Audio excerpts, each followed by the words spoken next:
À tous les étudiants algériens à travers le monde un appel les invitant à songer à créer une association propre aux Algériens avec comme proposition l'UGMA, l'Union Générale des Étudiants Musulmans Algériens. Merci, c'est Ben Khoubé, c'est Bouguissa.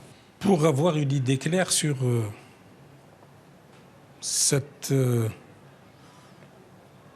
jaillissement, si vous préférez, et cette venue, cette création d'une organisation estudiantine représentative des intérêts des étudiants algériens, qui était partagée entre Alger, la capitale, et Paris surtout, puis par la suite quelques autres villes des universités françaises.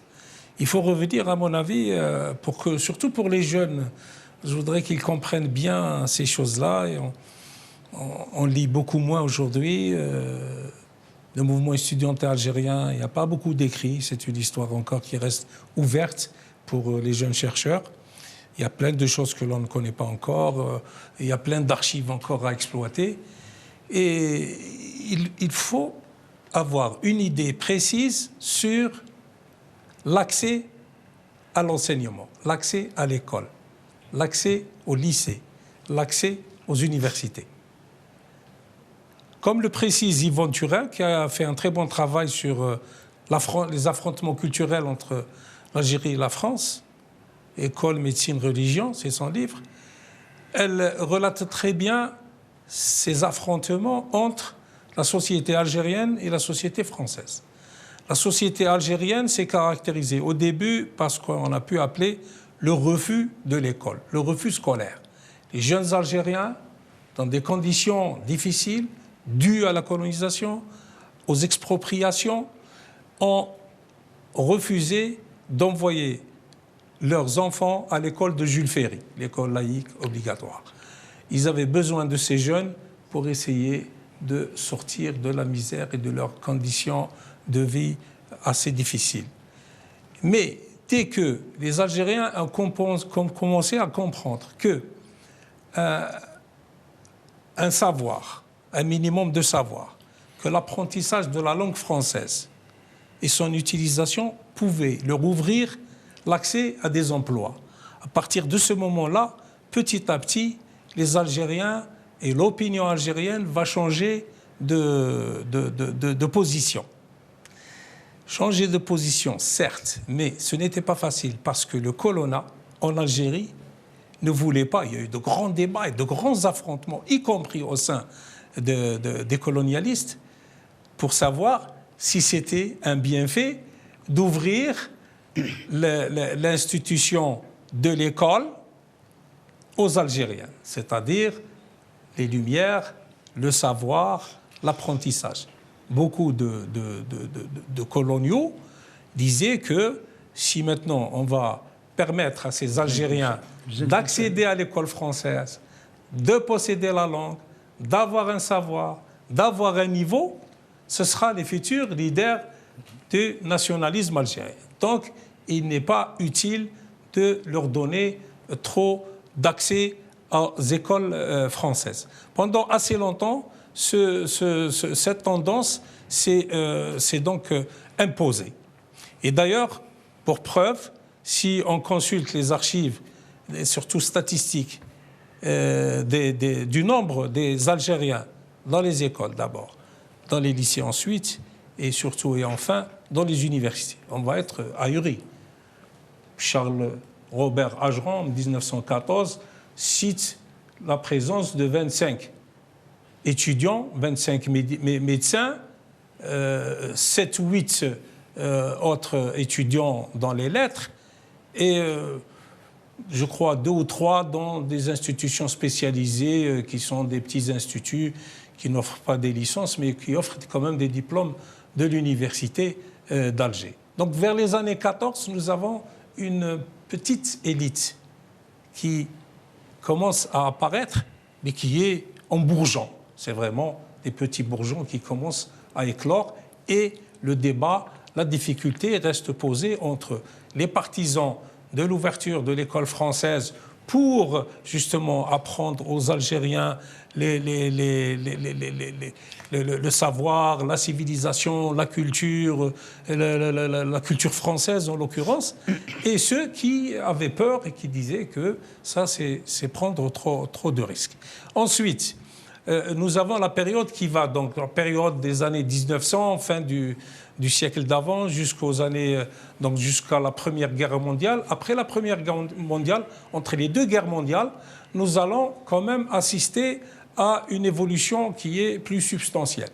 Là, nous avons un peu plus de jeunes Algériens qui vont finalement aller vers les écoles, qui vont donc s'inscrire dans les écoles. Nous allons avoir aussi à ne pas confondre avec l'association des jeunes Algériens, qui était donc une association qui mobilisait une élite. Oui, vous voulez parler de celle de l'émir Khaled. Et oui. Assimilationniste, donc oui, nous parlons des jeunes Algériens. Nous aurons l'occasion d'en dire un mot, si vous permettez. Effectivement, donc les jeunes, quand je dis jeunes Algériens, ce n'est pas le parti politique de l'émir Khaled. Non, c'est les Algériens, des petits jeunes, etc. Ce n'était pas son parti politique. Oui, il était un sympathisant. Qui sont envoyés par leurs parents à l'école, alors qu'avant, il y avait une forte résistance. Et l'école française était représentée comme l'école des Jounoun, du djinn. Et il y a aussi une petite partie qui commence difficilement à accéder au lycée. Donc là aussi, les statistiques sont assez faibles. Et enfin, il y a une petite partie qui commence à accéder à l'université. Et là, il faut faire une remarque importante, c'est que les centres d'accueil, disons, les universités d'accueil, il y a l'université d'Alger, comme l'a précisé Mme Belkadour, et il y a l'université de Paris surtout et des environnants, Toulouse, Lyon, etc., comme l'a précisé aussi M. Belkoubi. Ces zones d'accueil entre l'Algérie et la France vont avoir une différence importante. Parce qu'à Alger, ça va être très difficile de vaincre l'opposition du colonna. Et donc, il y a la sélection scolaire est très forte et l'opposition est très forte contre les Algériens. Et donc, on observera une faiblesse statistique avérée au niveau de la présence des étudiants algériens dans l'université d'Alger.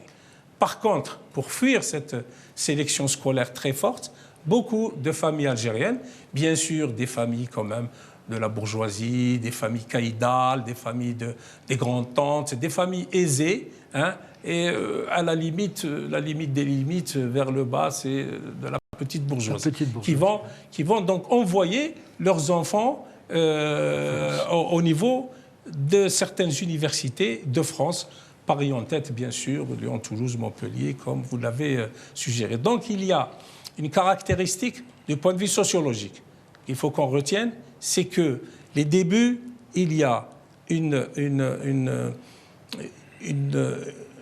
proportion très faible qui va partir comme ça en vase, qui va petit à petit évoluer et qui va devenir plus importante du point de vue quantitatif. Et plus on va avancer, plus cette évolution va, et ces chiffres quantitatifs vont s'élargir. Donc ça, c'est la période entre la Première et la Deuxième Guerre mondiale. Après les événements de 1845, que j'ai toujours qualifié comme le certificat de décès de l'assimilationnisme, parce qu'il faut dire une chose, et des membres fondateurs de l'UGMA le savent mieux que moi, c'est que les premiers éléments des étudiants algériens qui sont partis en majorité en France étaient tous sous la coupe de la mystique assimilationniste. Ils ont tous cru, Mohamed Saleh Ben Jelloul, Farhat Abbas, etc. Ils ont cru dans les promesses de la France pour qu'on les intègre dans la famille française et qu'on leur octroie tous les droits politiques. Ils n'étaient pas les seuls. Ils n'étaient pas les seuls, justement. Il y avait l'association des ulama, faut-il préciser. Il y avait le Parti communiste algérien qui était donc pour l'avenir de l'Algérie dans le cadre d'une union avec la France. Je serais d'accord pour le Parti communiste algérien, mais pas pour les ulémas. Mais à l'échelle internationale, ils n'étaient pas les seuls.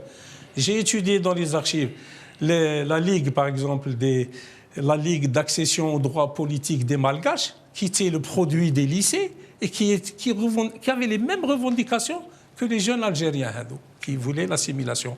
J'ai étudié aussi la Ligue d'accession aux droits politiques des Vietnamiens, qui avait les mêmes revendications, la même physionomie, qui étaient le produit de l'école française, des lycées français et des universités françaises, et qui revendiquaient vraiment fortement l'accession aux droits politiques au même titre que les Français.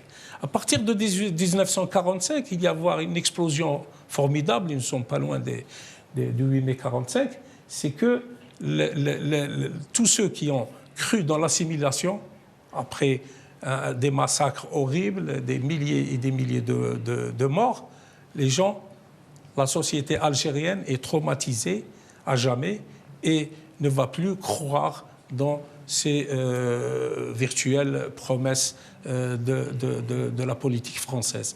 Et à partir de ce moment-là, on constate. Ni en les promesses de la caste coloniale, ni en les ambitions ou en les rêves de ceux qui voulaient que l'Algérie vive dans le cadre d'une union avec la France. Exact. Je persiste, les udmistes, le Parti communiste et l'Association des Ulama, puisque la délégation du Congrès musulman de 1936 a été dirigée par Cheikh Abdelhamid